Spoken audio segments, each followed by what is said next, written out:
And he grabbed, when I opened the door to the truck, he grabbed the door and he pushed it all the way open and he grabbed the frame on the other side and he's leaning into me and he's so angry. He's all red and his veins are sticking out and he's spitting, and he was so close to me that spit is getting on my face. And he's telling me all these things, and he would only let go long enough to point at me again. I finally got myself together well enough to where I could call my husband, and I wanted to tell him what happened, and I wanted him to protect me, and I wanted him to tell me what to do and tell me that I was going to be okay. And he said, Fred just called. And I said, what? Did he tell you what happened? And he said, yeah. He told me that you lost your biggest client today and you were so upset that he had to walk you outside and calm you down. And that he thought that I should be ready to take you to the hospital and check you in because you were not in a state of mind to be at home or with your kids or something like that. And I said, what are you talking about? What kind of hospital are you talking about? And he said, I think we might need to have you assessed. Unbelievable.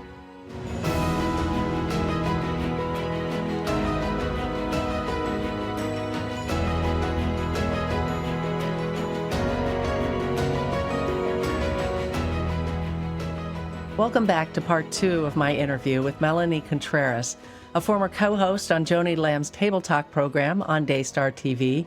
She also worked for 15 years as a senior certified trainer for Fred Anna Kendall's Life Languages program.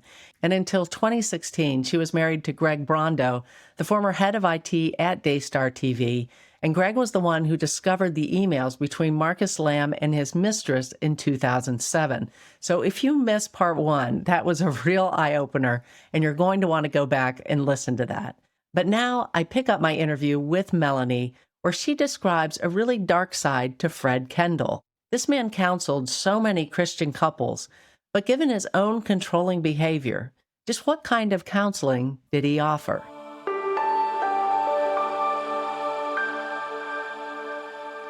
So they get married, and she's not a believer, and she describes Fred as kind of, he knew the rules of Christianity, but didn't really seem to have a relationship with God at this point. It goes very poorly. He's very controlling. He had been in the Marines. He tries to control her.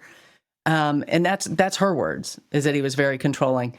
And he got transferred to, they were living in Houston. He gets transferred to California. She stays in Houston. She decides she's going to get a divorce. She wants a divorce. She sells the house, gets an apartment, and then Fred comes back from California to Houston.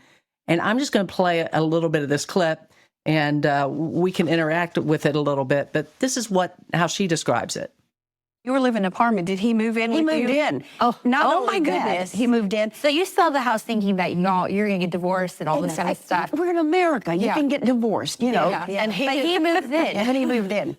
Okay, right there, just, she wants to get a divorce. He moves into the apartment. I mean, it's never really discussed in here, but how does that happen? I mean, you have some inside knowledge of this because you were so close to them. Am I right? Well, I don't know how he pulled that one off, but I will tell you that they are so persuasive and they're so, I still don't even understand how they can convince people to do the things that they convince them to do. I can't believe that they convinced me to stay in my toxic, abusive marriage for as long as I did. And so I don't find it odd at all that he would have found a way to move in with her in a separate apartment after she's, out of the house and pursuing a divorce. And she also says in this same interview that she's already seen someone else. And so I don't know how he pulled that off. I really don't. But it doesn't strike me as odd at all because he does, they find a way to do everything. Yeah. Okay. Well, here's more of it.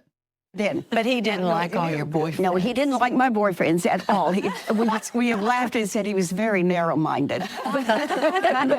But it was, you know, we can laugh about it now, but it was painful. It was tragic. I was so miserable. Not only that, but he tied up all of our money. He got an attorney, and he said, if Anna wants the divorce, I want to see that that's all she gets. I don't want to reward her for destroying our family. Okay, this is interesting too. Tying up all the money, and I know you've talked to me about financial abuse with spouses. Was something that you said your husband did On Fred's counsel. on Fred's counsel. Yes. So this is one of the things that Fred counseled my ex-husband to do whenever, because I didn't pursue a divorce with my ex-husband. He sued me for divorce. And Texas is now a no contest state, so you don't have to have a reason to divorce in Texas. There was a time when women had to have permission from their husband to have a divorce. And so Texas is kind of late to the game with, you know, equal rights and stuff like that. But anyway, so at that time, I didn't know then, but Greg ended up telling me later that he was in kind of secret counsel with Fred, and they were deciding he was coaching, counseling, instructing, directing Greg of what he should do to me, with me, about me, as far as the divorce was concerned. And so when I hear Anna say the words that Fred said, I am not going to reward Anna for the divorce, those were the exact words. Like Greg would say that to me constantly. I'm not going to reward you for your sin. I'm not going to reward you for your sin. If you want out of this marriage, if you can't be a better wife, I'm not going to reward you. And so he, by Fred's counsel, decided to start emptying the bank accounts. Fred and him decided together how much money I could make with Life Languages so that I never made enough to be financially independent. And I would depend on Greg for all of, you know, life. And then he also instructed Greg to threaten me to take the kids away, and that he was going to have me committed and show that I was an unfit mother. And they worked together to pretty much to convince me that I could never get a job, that I could never parent by myself, that I couldn't go home, that my family was horrible, that I was horrible, that I was going to die from health issues. It was constant. But when I hear Anna say these words, and she doesn't say the whole story like they do behind closed doors, but when she does give just these little, you know, sound bites, I just cringe because I can remember those same tactics and strategies being used on me. And I know that he did it to other people also, because he would tell me what he was going to do and what he was going to say, because he would actually go to court on people's behalf, usually the men, and be in their divorce proceedings as character witness and this witness, and, you know, so that he could make the wife look really bad and undeserving, and, you know, the husband would come out on top. Wow, that is abuse.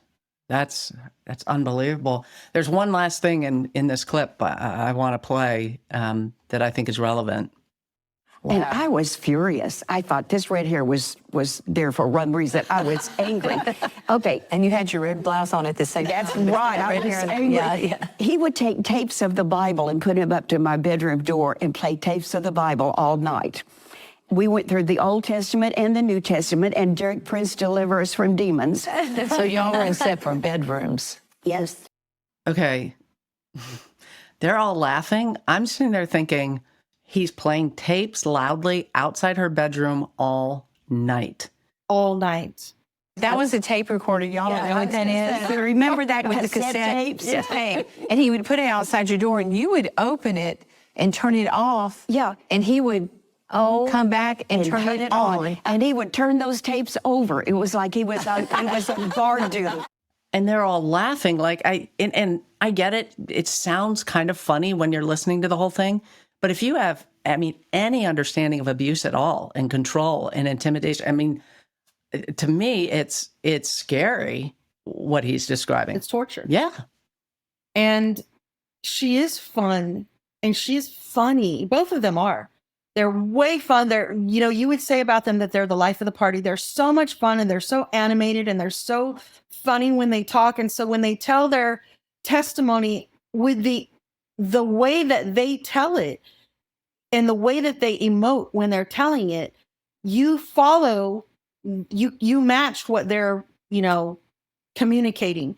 And so when she's laughing, so you laugh but you know, I always, when I would hear, and of course it started out with the little version of the story, and it would get bigger and bigger, you know, over the years, and behind closed doors, I would hear more and more, but I would always have that kind of check in my spirit, like, that doesn't sound right, or that sounds like that's not love, or that's not nice, or why would he do that? And, you know, whatever. And she tells the story about how she told him, I have nothing but hatred from you. And if I never see you again, it's memorized in my head because I've heard it so many times. She would say, if I never see you again, it'll be too soon. And that he would go to a script. And so in the life languages training, they would teach us scripting. And it sounded really good because when you don't know what to say, if you have a canned response or a prepared response, then you can reply and not get into, you know, an argument or whatever. And so he had a script that he went to, and he would tell her, I love you. I want to honor you, protect you. I want to provide for you. I'm not your enemy. I love you. And not answer her question and not, you know, talk about what she was talking about. She never talks about how she got an answer from him. It was only that script. And he would teach us that also. And so I started using that in my marriage, and my ex-husband was using that in my marriage. Well, pretty soon you're not actually talking. You're just saying memorized lines back to each other. And they're just diffusing neutral lines. And so they don't remedy anything. And then there's never a solution. But it sounds, when you're telling the story, it sounds so great. It sounds like this wonderful testimony of how these two people who were so troubled, now they're together and it's so wonderful. God restored them. But the way that he did it, that I hear it now and I'm just like, I can't believe that anybody could withstand that. And I can remember an instance where we had this lady go have dinner with all of us, and she was having some trouble. And so it was Greg, myself, and Fred, and the woman. And at some point after we finished eating, he asked if he could speak to her without us. So they moved to another table. He being Fred?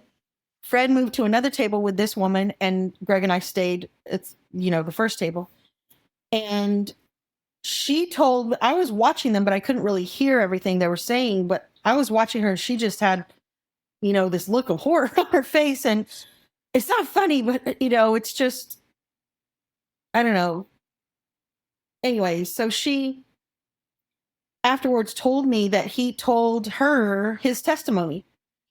And she came and she was talking to Greg and I after Fred was gone, and we all went back to our house, and she was telling me what happened. She was telling the two of us what happened. And she said that Fred was telling her his testimony, and that she was absolutely horrified with the things that he said, and how in the world could we be involved with someone who was so controlling and conniving and manipulative and abusive. And I had never heard those words associated with Fred. And I was like, wait, why are you saying that? And she broke it down for me. And she said, he cut off her family from her. He isolated her. He cut off her money so that she could not survive without him. He took their child from her. She doesn't say that on this program, but you know this from them telling the story. Okay, so she has a child from another marriage, my understanding, Michael. And how was he able to take the child? I think he adopted him, but I'm not sure. And maybe that was the plan, or I don't know if he ever did it, or like, I don't have all the details, but I have heard from Fred's mouth and from Anna's mouth on different occasions that that's what he was doing. And he calls it this military term where he takes air control. And so every aspect of controlling and subduing the enemy from air superiority is what he is applied to marriage. He has a tape series called Eagle Empowered Families, and it talks about air superiority in that series. And so this woman was telling me all of that is horrible control and abuse. How could you be involved with them? And up to that point, I had never put that together. Like, there were times when I would have a little check, like, that doesn't sound right, or, oh, that sounds, or I wish he wouldn't say that, would be in my head a lot. But I never put that together. I didn't understand the dynamics of abuse and what was happening and how that's what he did to her. And then there was one time we all were at dinner, and we would go to dinner with them frequently, and we would go to their house, and they, whatever. We were close. But there was this one time we went to a dinner with them, and I'll never forget. And honestly, I hope I never forget, because it's a good reminder. But we went to this restaurant, and the waiter came and asked for our orders, and my ex-husband was trying to be, very polite and gallant. And so he said, Melanie, you order first. And so I told the waiter what I wanted, and he said what his order was. And then the waiter looked at the Kendalls, and Anna started saying what she wanted. And Fred put his hand on her wrist and squeezed lightly, and she stopped talking. And she looked down, and he ordered for them, but he only ordered one entree. And then the waiter left. And I'm just watching this, like, what is happening? And the waiter left, and he said in front of us, now, Anna, you don't need that. We will be sharing one dinner, and that'll be quite enough. And then when the food came, my plate, Greg's plate, their one plate, and then he asked the waiter for an extra little plate, and that's what he served Anna's food onto from his. He cut it up and served her on that little plate, like an appetizer plate, and he kept the big plate with his portion, and that's what they ate. And so it wasn't just that I thought, oh, this story is getting worse and worse every time I hear it. It's that I watched them and the way that they behaved with each other. On the drive home was mostly silence, because it was so weird what we had witnessed. It was so weird. But at one point, I just told my ex-husband, I said, you know what? If we're going to turn into Fred and Anna, let's get divorced now. Like, if that's how it turns out, if that's what I'm going to become, I don't want it. And of course, my ex was assuring me, like, oh, we're never going to be like that. We're nothing like that. We're not. But I mean, that's the road that we were on. Well, and you told me, previously some really terrifying things that happened between you and your husband. I don't know what you feel comfortable sharing, but there. Do you feel comfortable talking about that? Because I know you relayed some things to Anna. If you don't feel comfortable, that's fine too. Like, we don't have to go there. Well, I won't go into a bunch of details, but I'll just say that it was highly abusive. There was physical violence. There was, like, my kids and I have never lived in a house that there weren't broken cabinets and holes in the walls and stuff from his fist. And so, there was a lot, and please hear my heart here. I don't diminish what people have gone through physically, because it is terrifying. But in our situation, the damage that he did long term was psychological. It was emotional. And it results in so many things that you then are left with even after they're gone that you have to overcome. And it takes every ounce of you to pursue that, with every ounce of you, the healing to get out of that and to find your freedom. And so it's kind of like a lifetime, even when you're out of recovery. And the first thing that I would say about anybody going to the Kendalls is, if they knew us so well and we told them our deepest, darkest, why didn't they ever diagnose Greg? And he got a diagnosis afterwards, correct? Yeah, he does have a diagnosis.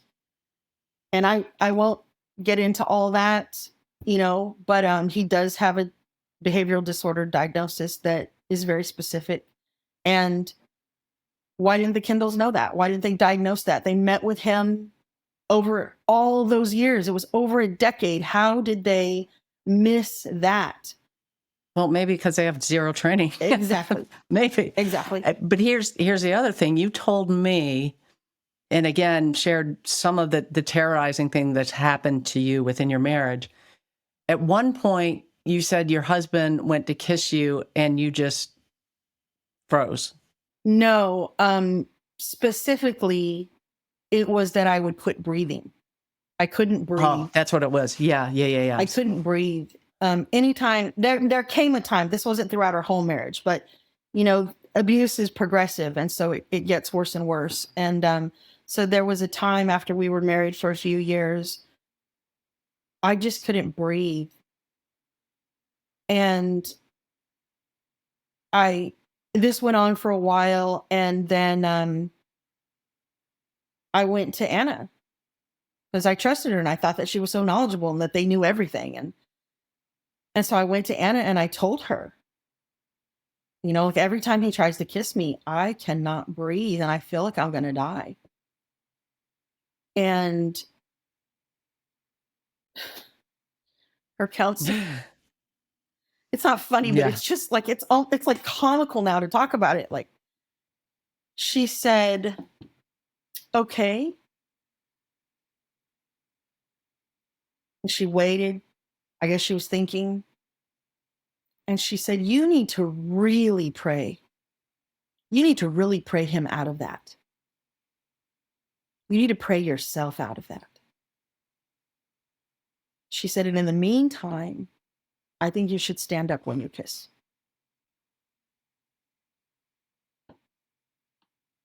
That was the counsel. Wow.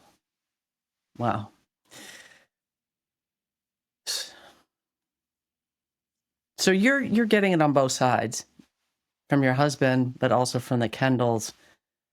You also told me about an incident that happened in 2004, 2005, where Fred actually got physical with you.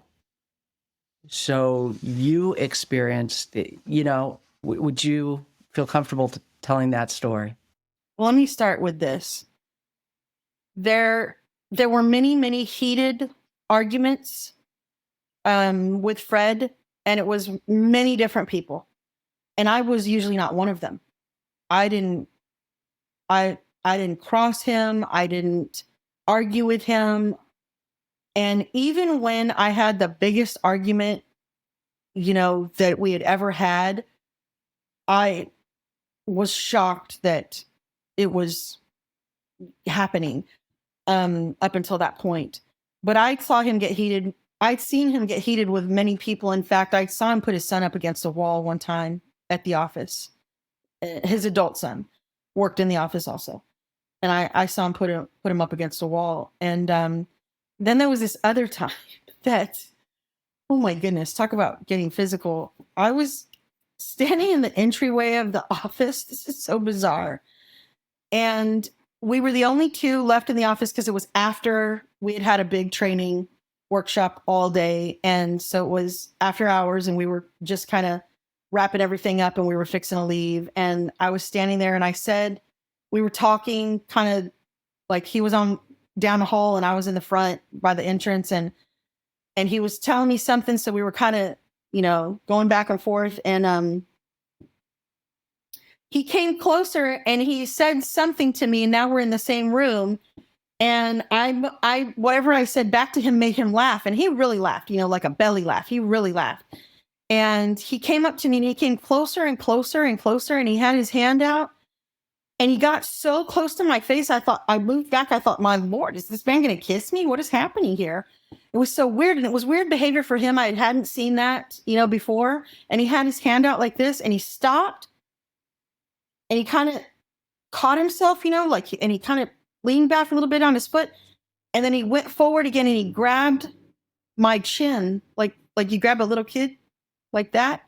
And he pushed me from side to side like that. And he said, "You are just so damn cute." Sorry. Quoting. And then he left to the other room and I just got my bag and left. And I just thought that was the most bizarre thing. What was that? What was behind that? What did he mean? What did it all mean? And nobody ever spoke of it and nobody said anything. Nobody else was in there. Nobody saw it. I just never said anything about it. So that's very weird. Inappropriate. Very inappropriate, yes. But I think the story that you're talking about is very different and not funny at all. There were some clients that this was at a time when part of my job in the training was that I would make sure that the clients who came in from out of town, out of state, out of the country would make sure they got to the hotel or got to the airport or had dinner or whatever. And so a lot of times me and this other lady, we would take clients out to dinner after the workshops would be over and make sure that they ate and then that they had either a car or a ride, or we would give them a ride to the hotel or the airport or whatever was happening. And so I was at the office. It was after hours and these two ladies were there and they were from out of the country. And they were going to be staying at the Kendalls' house instead of a hotel, whatever arrangement that they had made. And it was a family that we had already trained the dad and son, and now the mom and daughter had come. And so we were in the office late and the Kendall son was there. His name was Michael. And so Michael, Fred told Michael what he wanted done before we all left the office, and then he left. So Michael came to me, and I kind of heard what they were talking about, but Michael came to me and he said, "My dad wants me to entertain these two ladies until they get back from, they had a meeting or an appointment or something, the Kendalls did. And then then I'm supposed to take them to their house and drop them off, so they're gonna have a big dinner for them." And he said, "But I don't want to do that. I want to go home. My wife is fixing something," and whatever he said. And he said, "Well, you do it." And I was the one who kind of always did that with the other lady. And so I said, "Sure." He said, "But you can't let them eat because they're making a big dinner." And I said, "Oh, okay. That's going to be weird because it's at the end of the day, everybody's starving, right?" And so I said, "Oh, okay." And so I just told the ladies, they're making a big dinner for you. It's going to be this long until we can go over there. We can sit here at the office. We can go.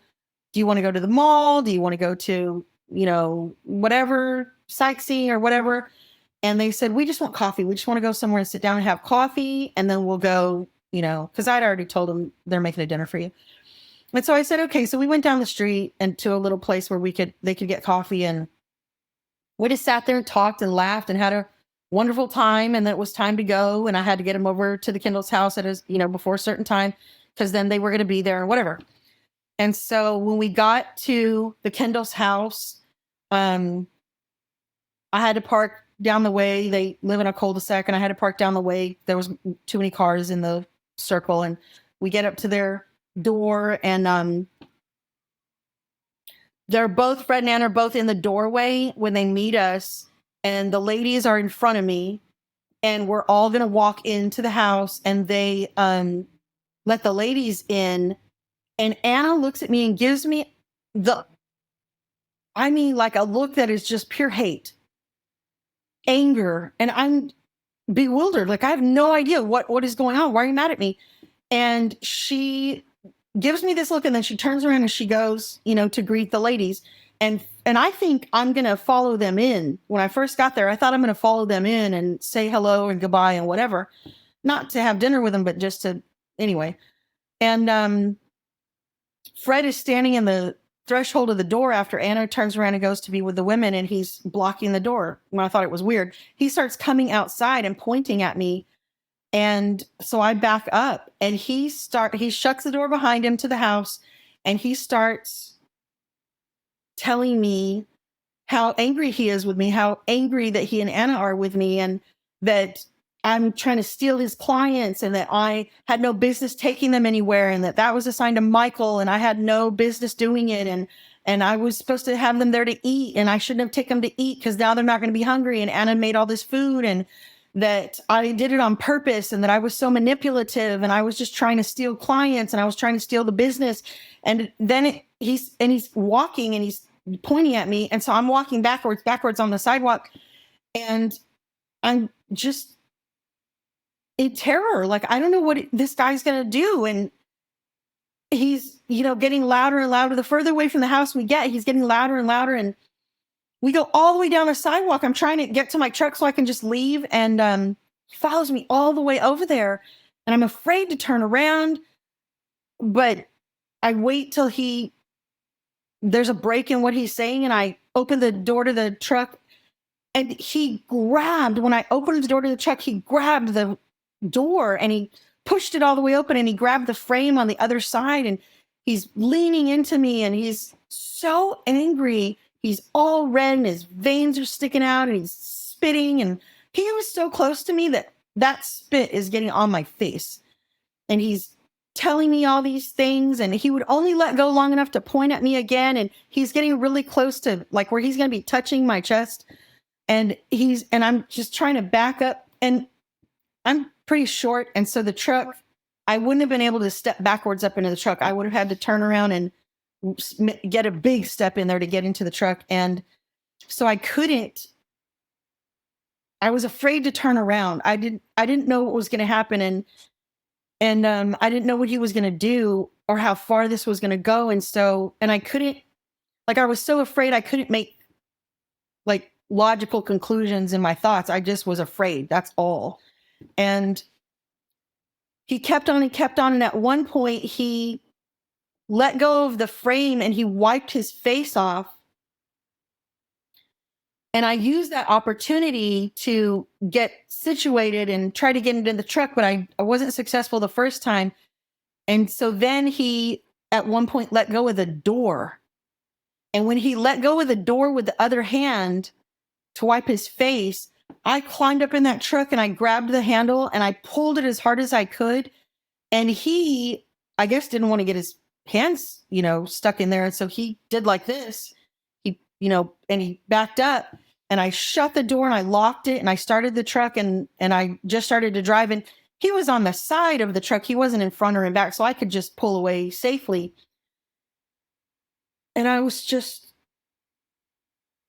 shocked and so afraid and didn't know now what's going to happen. And I was crying. And I had been crying the whole time that he was yelling at me also, but now that I was driving away, and I really started crying, and I wanted to call my husband, and but I also was afraid of what he was going to say. I wasn't really supposed to be out that late, and he would have been upset about that. And so I finally got myself together well enough to where I could call my husband, and I wanted to tell him what happened, and I wanted him to protect me, and I wanted him to tell me what to do and tell me that I was going to be okay. And he said, Fred just called. And I said, what? Did he tell you what happened? And he said, yeah. He told me that you lost your biggest client today, and you were so upset that he had to walk you outside and calm you down, and that he thought that I should be ready to take you to the hospital and check you in because you were not in a state of mind to be at home or with your kids or something like that. And I said, what are you talking about? What kind of hospital are you talking about? And he said, I think we might need to have you assessed. Unbelievable. Unbelievable. And it was like, I couldn't even, like internally, I couldn't even decide whether to be furious or be, still terrified.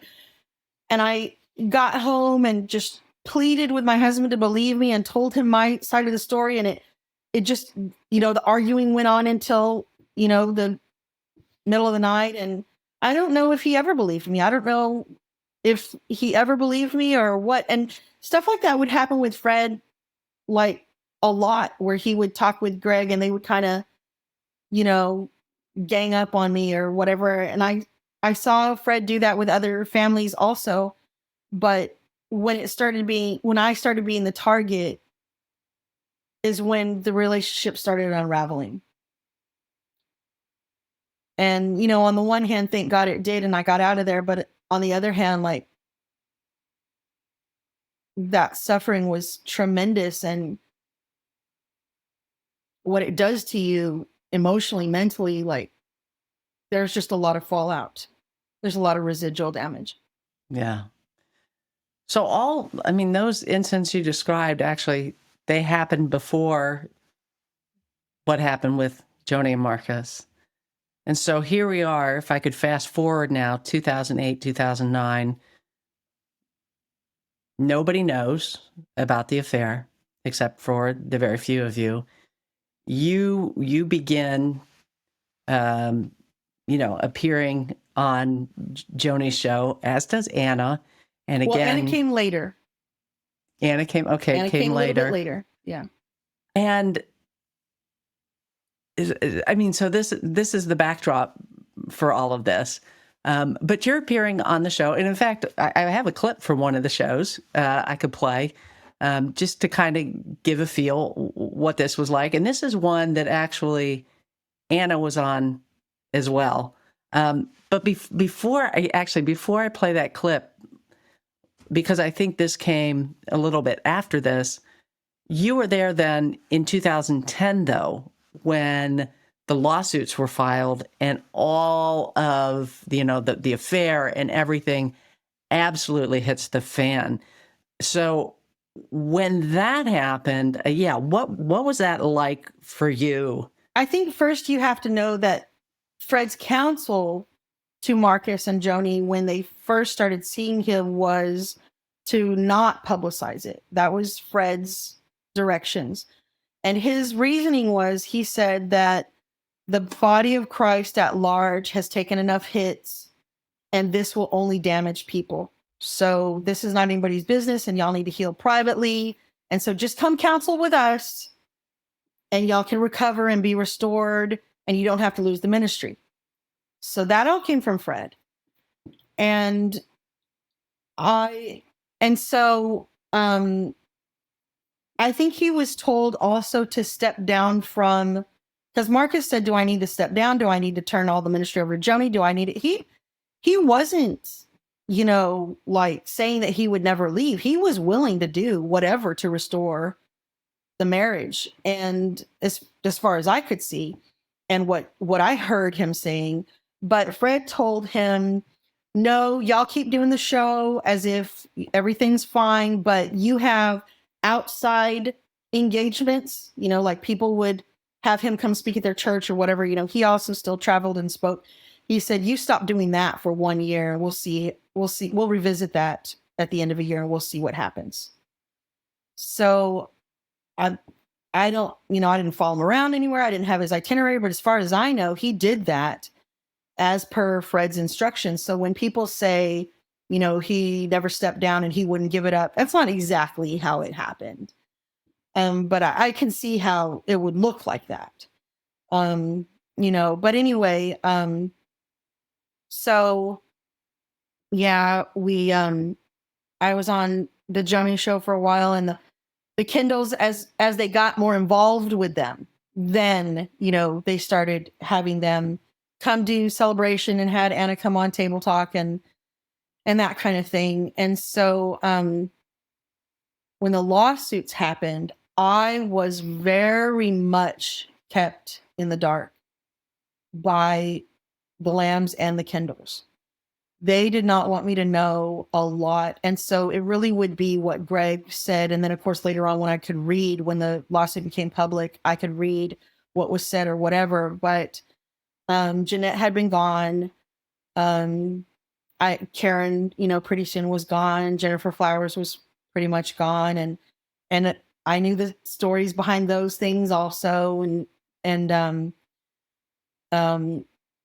the different ones that had been sent to the Kendalls with mandatory counseling, and the ones who agreed and the ones who refused, and, the people who got fired and all that kind of stuff. But when it came to the lawsuit, it really was. Fred had a huge part in telling them how to handle it and what they were going to do.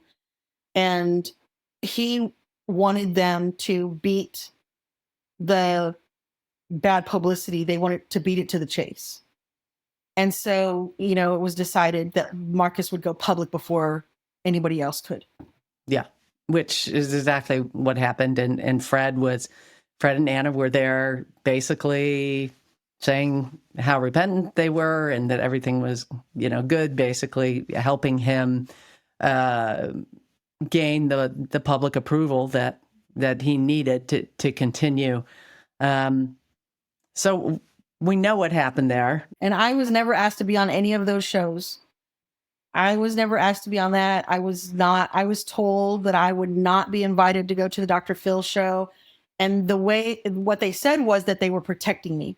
They were protecting me. They were protecting Greg. They were protecting us from the public, from the backlash. Looking back on it now, I question that. They were protecting themselves. They were protecting themselves. And I don't think that they ever knew. I think one of the reasons why they kept me in the dark as much as they did is because by then the relationship with the Kendalls and me and Greg were strained. And so I think that the Kendalls, I don't know this to be true, but I believe that the Kendalls would have counseled against them, using me to talk about the situation, because they wouldn't have wanted to be exposed, in any way.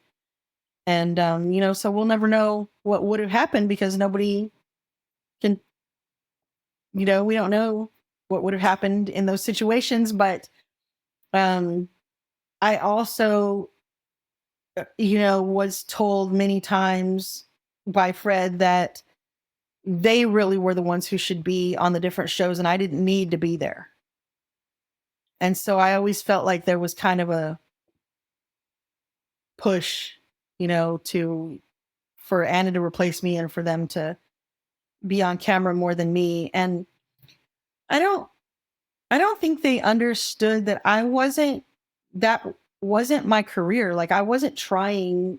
I've been on television and radio for, since I was 18, but it's not that I have ever pursued being a big,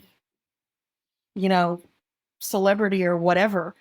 I have been in ministry for 30 years. And if that includes television and radio, that's great.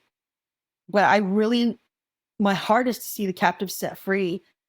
And so for that to be the deciding factor was really a difficult thing to, process, but it was a real easy thing to step away from. So when I started, when I, wasn't invited as much, or when that was an easy way to just kind of slip out, and I felt like not be noticed. And it almost feels like the Lord protected me from so much because I wasn't so intricately involved with a lot of the things that happened after, the lawsuit came out, and then we were gone pretty soon after that. Yeah. Well, let me play this clip from Joni's Table Talk. There's some dynamics there that I think, well, I'll just play it and then maybe you can tell me what's going on. Then you tie that into Matthew 28, verse 18. Jesus says to the disciples, I now have all authority in heaven and earth. Right. So The cross made the difference. Okay, and this guest is John Paul Jackson. John Paul Jackson, who is now deceased, I believe. Yeah, he died passed in 2015. 2015. Yeah. Yeah.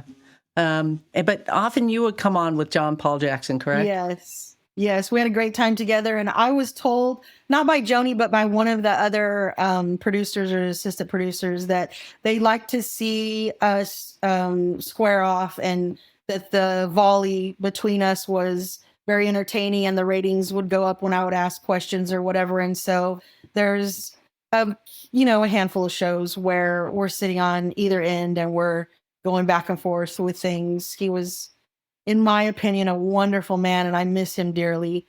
Yeah. All right. So we'll continue. Made the difference. Exactly. The cross made the The difference. authority came back over here. Exactly. Thank you, Lord. See, there's a lot of people who preach that passage like if Satan was lying, because he did, like they preach it like he was lying, he was taking him for a ride, poker face, and Jesus said, "Oh no, I have it all." Okay. Is there anything we should be noting here with Joni? Well, I got in a lot of trouble for interjecting myself because you had to wait to be. I don't know if you can see the other girl to my side, the face that she's like, "Oh man, you messed up here. You're in big trouble You're in now. big trouble." She, yeah. So, if you watch all the Joni table talks, the rest of the panel doesn't talk very much. That's exactly what I noticed. I was like, why does she even have this panel here? Because they don't talk. We hardly ever talk. Yeah. And the only ones who really interrupt her are her children. And they have that rapport and they have that relationship. And so that's acceptable. But you'll see that there's another one where Anna interrupts her and she was not back on for a long time. And so it's just, you got to look. Cross the line. You just got to look like it's time to be quiet now. But I guess in this instance, I was so excited, whatever John Paul was saying, that I had to get it in. So, All right. Well, let me play a little more. It hadn't been the crucifixion yet at that point. So Satan wasn't lying. He was saying, Adam and Eve delivered it to me. And Jesus was saying, well, just hold on a second, because what's fixing to happen. What's fixing to happen. Yeah. But at the same time, in Luke, we find in John chapter 5, Jesus tells everybody, I operate at the present time, I operate off of the authority of my Father. Of his Father, yes. Now, but then in Matthew 28, it makes a transition. All authority has been given to me. He's talking a little bit about what exactly here. This is the difference between power and authority. Yeah. Okay, right. And he's talking some more about that. Joni's interjection. Given to him. So he operated under the authority of the Father. Then all of that was returned back to him as the final Adam. He did what he first. Brings back memories. Yes, there was some funny times. The best conversations happened off air when we were in the green room. Oh, really? And that's what I loved the most about doing the show, was meeting the people and talking in the green room. Yeah, those things. I mean, I was in Christian radio for quite a while, 10 years, and enjoyed my time there, but also didn't like a lot of the stuff around Christian celebrity culture. I just couldn't, yeah. It's tough. It really is. Yeah, it really is. So at this point, I mean, Anna's in favor with Joni and Marcus. Your relationship with Anna and Fred is beginning to deteriorate as sounds like your eyes began to get open to what was going on. But at this point, I'm doing workshops and I'm profiling employees from Daystar, and they're starting to run the website underneath our names so that people will call in and get their profiles and all that stuff. So it's, it's a big revenue, big source of revenue. Well, and it's got to be hard to extricate yourself because your money is involved, your husband is involved, you're involved, and yet you're not feeling really good about the Kendalls at all. But I mean, as far as I know, you and Joni continue to get along great. And even up until, so then your husband in 2013, so this would be 3 years after the lawsuits were filed, he decides to resign, or was he pushed out? To resign. He wanted to stay until the lawsuits were settled. I mean, they kept me so much in the dark that I didn't even know he was named in the lawsuit until, I don't even know, till I read it. Mentioned in the lawsuit. Yes. I think named Not means named, that but you're mentioned. actually, yeah. Yes, you're right. Right. You're right. Yeah. Yeah, that he was mentioned. And every time I see a podcast where somebody flashes that on the screen, I'm like, oh my gosh, that's right. He was there. There's his name right there. Okay. Yeah, so I didn't know that Joni and I weren't friends or that she thought anything other than wonderful things about me. And I didn't know what the Kendalls were feeding them now that they had a relationship with them outside of me or that didn't include me or whatever. And Anna was telling me one thing and telling Joni something else. So she was bad. She was trash talking Joni to me, and she was trash talking me to Joni.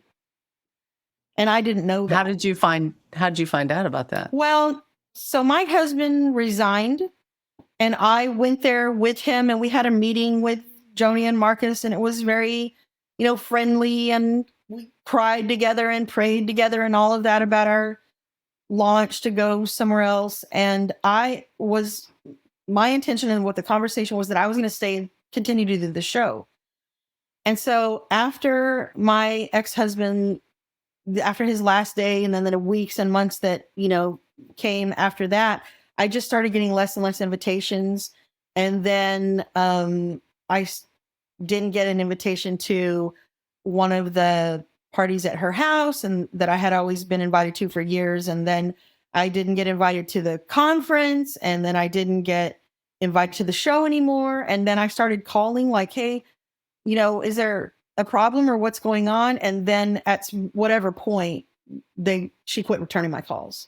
Wow. And so that meeting though, 2013, when your husband resigned, there's all this love right there. And then they even gave you a $10,000 gift for your ministry, right?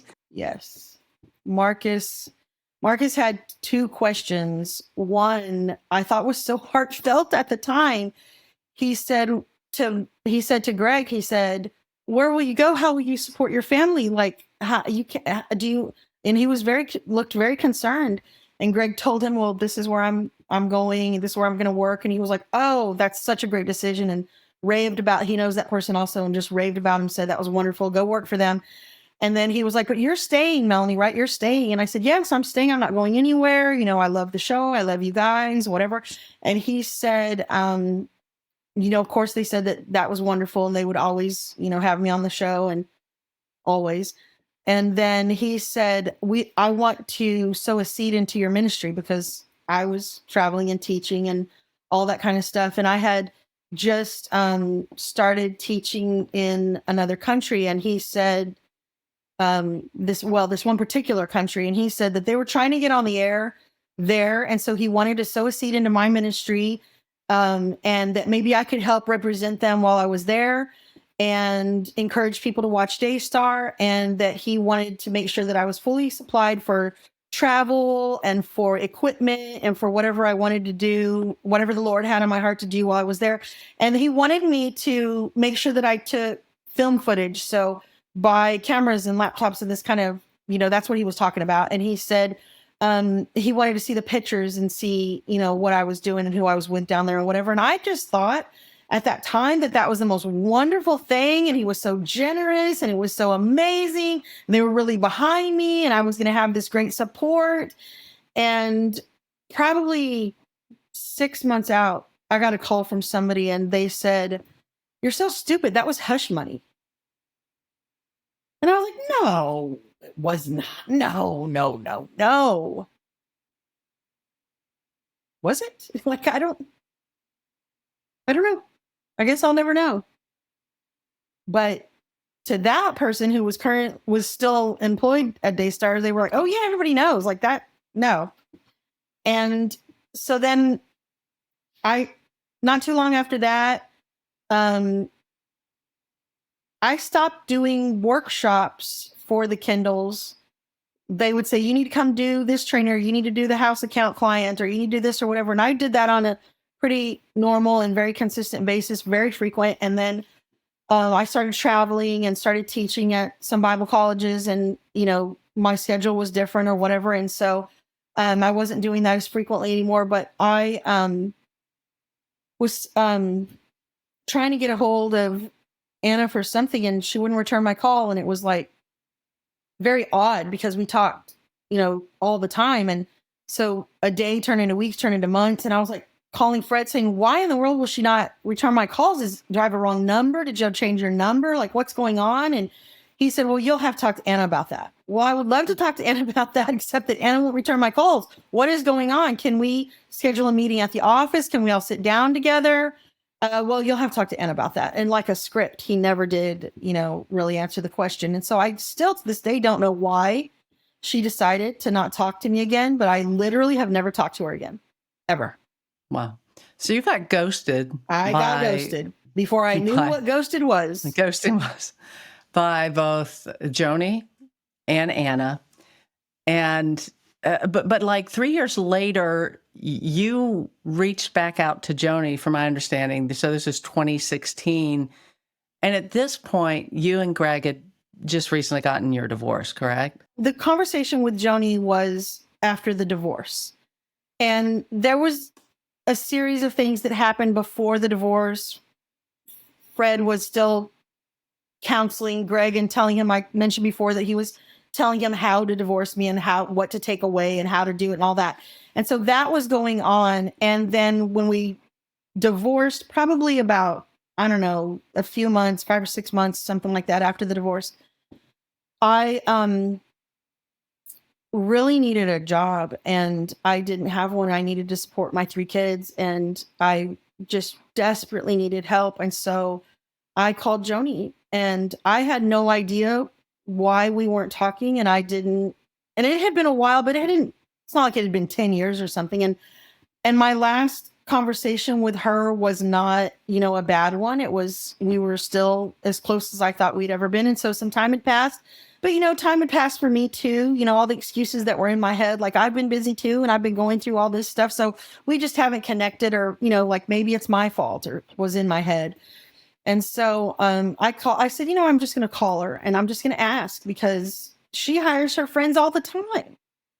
She hires her friends all the time to do stuff because she's a good friend and they needed her, and she did it. And so I called her and we visited for a little bit, and we talked about the kids and, her kids, my kids, what everybody was doing and all this stuff. And I asked her for, help. I said, I really need help. I need a job, but I'll come in there as a researcher. It doesn't have to be anything fancy. I don't have to be on camera. I don't have to be a singer. Because there were people who were always trying to get on camera and trying to be the singers and and I was like, I don't have to be any of those things. I'll be a researcher. Like, I'll be an admin. I'll do anything. I just need an income.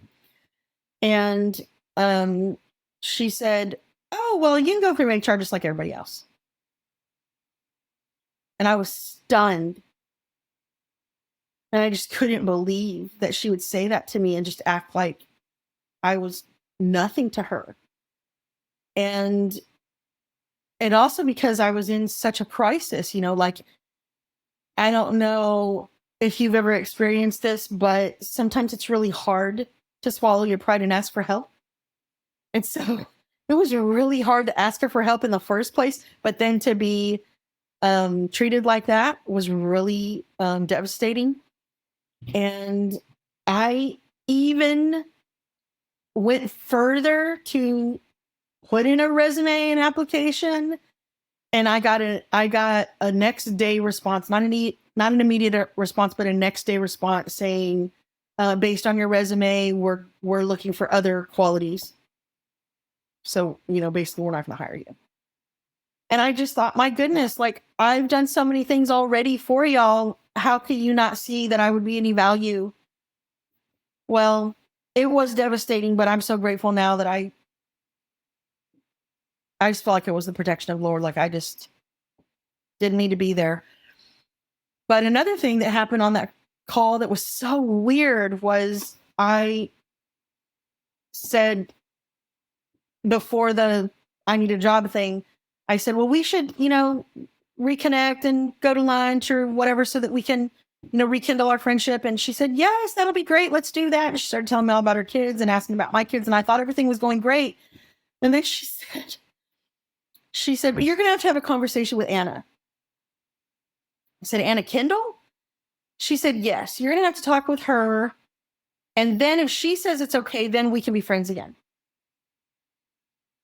And I said, what would Anna have to do with anything? Like, we were friends before you knew Anna. Like, I don't understand why. I said, did Anna ask for me? Is she asking for me? And she said, oh, no. She's not asking for you. I'm telling you that you're going to have to go meet with Anna. She's going to have to, say that that's okay. And then we can be friends. Y'all need to work out your stuff. I said, I'm sorry, Joni, but I didn't quit talking to Anna. Anna quit talking to me. She hasn't returned my calls. And at that point, it was like 2 years or something. I said, she hasn't returned my calls in that long. We haven't spoken. Like, I don't hear from them at all. And I said, I don't know what happened. There was never a big fight. Nothing ever came to a head. There was nothing. We were just going along. And all of a sudden she quit returning my calls. So I said, I have no idea, but if she's not asking for me, I'm not going to approach that. Like, for me, it's over. I'm not worried about it. I said, but why would that have anything to do with us being friends? And she said, you're just going to have to trust that I hear from God. And I've heard from God. Wow, she's heard a lot of things from God that we just have to trust. And that's kind of how it was, is that I was made to feel like, from the Kendalls and from Joni after a while, because at first I thought we had a great friendship, but it just was, I was made to feel like I wasn't, smart enough. I wasn't in tune with God enough. I didn't hear from God enough. I didn't, I wasn't holy enough. I wasn't a good enough wife. I, go on and on and on. I just wasn't enough. And so I got off. I just told her, well, yeah, if Anna asks for me, she can call me. If Anna wants to talk to me, she can call me and I will answer the phone. And I said, but I don't see how you scheduling the two of us to meet up is going to have any bearing on whether you and I are friends or not. And that was, kind of the end of the call. Okay, whatever. Never heard from her again. Never heard from Anna. Have no idea what all that was about, but it was very weird. Yeah. Well, and there's so much that you've disclosed in our conversation that, I don't know. But from what you say, sounds like Fred and Anna still have stuff in their safe that would be pretty damning if it got out, which we have no idea how that played into things. But certainly after the affair, their business took off because of its association with Daystar. Yeah. And Dr. Phil. And that as well. At the morning show. Yeah. I mean, all those things. But you kind of just got ghosted, sent away. Blacklisted.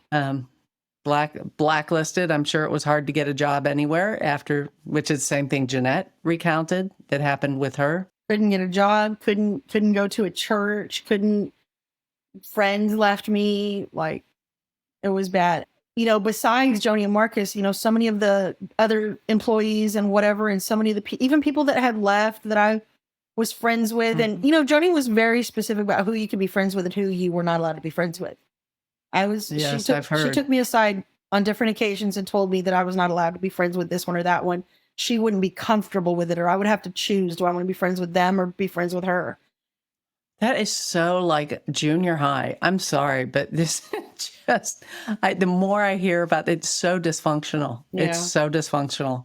How somebody that dysfunctional could be in a place of Christian leadership. It shouldn't surprise me because I report on this so much, but it's terrible. Yeah. That is just so immature. And it was a different application of that insecurity, because there were many times that Fred would say, that's not my client. That's not your client, Melanie. That's my client. So you can't talk to them and you can't call them and you can't represent us because that's my client. And I'm not going to let you take them away when they weren't a client yet. I was doing the preliminary work so that they could be a client or whatever, or we were at a mutual church event, or or maybe I was the person talking that day. And then they wanted, to, connect with me. And so he would always kind of pull that card, that's my client. And he would use that against me. And he would tell me, I'm not going to let you work here anymore. I'm going to call your husband and tell him how you're behaving, and you're not going to be able to work here anymore. He would say stuff like that all the time. But when Joni, would tell me, you have to decide whether you're going to be friends with her or be friends with me. I guess at the time I didn't realize that's the same thing. That's the same tactic. That's the same insecurity. That's the same, strategy or whatever. And I just didn't know. I just thought, oh, well, maybe it's because she's so famous. She needs her privacy. That was what was in my head. Because I think that when you're under that kind of gaslighting, because that's what it is. I think that when you're under that kind of gaslighting and you haven't yet come to the conclusion that that's what's happening to you, you just make up all kind of excuses for them. Because how else could you tolerate that relationship, or how else could you excuse that behavior? So we began this podcast with you talking about how you had heard from a survivor of abuse say to another survivor, I never would have spoken had it not been for you. What is your hope right now as a result of speaking out, of revealing some of these things about your experience with the Kendalls, also with Joni and with Daystar? What's your hope as a result? My hope is that the captives would be set free. My hope is that somebody would hear something that would trigger something in them, that they would then decide they're not going to tolerate abuse anymore, and that they would find a way to escape. I heard one time from someone who coaches victims. She said, find someone safe to tell and keep telling until somebody listens to you so that you can escape. And it is an escape. It's not, oh, I'm just going to decide to not do this anymore. When you're under that kind of abuse, you are a prisoner, and you have to find body, soul, and spirit, and you have to find the way of escape. And I believe that Jesus is the way of escape. He is the solution. He is, he just doesn't have the answers. He is the answer. There's a passage of scripture that says, people misquote all the time, and people say, God won't give you anything that you can't handle. That's not really what the scripture says right there. What it's talking about there is that God is not the author of the bad stuff that's happening to you, but that he would provide a way of escape. And so I think, thank God that I escaped that situation, and I don't have to work for people like that anymore. And thank God I escaped my toxic marriage, and I don't have to be in a relationship like that anymore. But I think that there are countless people who are still struggling, and I want to be for the person now listening that I didn't have, because I didn't have anybody helping me or telling me, this isn't. Every once in a while somebody would say that was weird, or why are you listening to this guy? But nobody ever sat me down or took me aside and said, I'll help you, and we can get out of this. You can get out of this. Let me show you how. Let me help you. And so I can't be in the room with everybody, but at least I can answer your questions and tell my story and what happened to me and what my thoughts are, and that somebody hearing would say, oh my gosh, that's happening to me also. There is a way of escape. You can escape abuse. You don't have to be there. And I think that right now, the reason why I'm talking about these stories specifically is because there are so many people that are still trusting these individuals and still taking their counsel. And it's because they don't know the truth. So that's what I can offer. I don't have all the solutions, but I can offer a few details, a few pieces of truth that might help somebody to make a healthier decision. Well, and I think this is going to be very eye-opening for a lot of folks who will view it and listen to it. And I think that you've done a lot to, again, all we can do is tell the truth, and what people do with the truth remains up to them. But Melanie, I really appreciate you coming on. I really appreciate you being willing to share what was a very traumatic experience for you. And yet it sounds like God's brought some redemption out of that, and you're doing much better today. So thank you so much. Thank you. Thank you for having me. And thank you for what you're doing. I told you before, but let me say it while we're online. Just you asking the questions and listening sets people free, because you're talking about a group of people who nobody listened to, nobody believed. And that's why we don't come forward, is because we know we've already had that experience, and we know that we're not going to be received. And so because of the work that you're doing, because you ask the questions and you listen and you let people tell their story, people are getting free. And so thank you for what you're doing. It is so, so important. You're changing lives. Thank you for letting me be a part too. Oh, well, thank you for saying that. I appreciate it. And may the Lord continue to set his captives free. Amen.